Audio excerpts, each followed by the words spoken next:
So you take off your old rotors, which aren't slotted, and you open up your new box, and you see the slots right here. They're going to differ between your two sides of your car.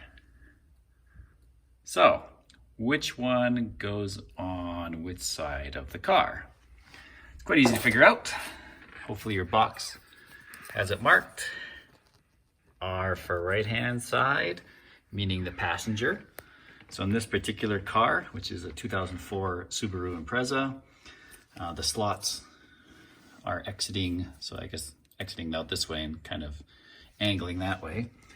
Whereas on the left-hand side, right, so the driver's side in North America, the slots are going to go, well, they'll be this way on the other side of the car. But so if you put it on, accidentally put the driver's side rotor on the passenger side, it's going to cut into your brake pads, which on this particular car is not what they designed it for.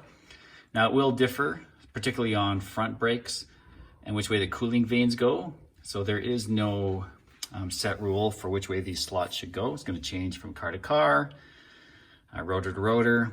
So make sure you order the right rotors for your vehicle and then look at the box to see which side they go on. Hope that helps.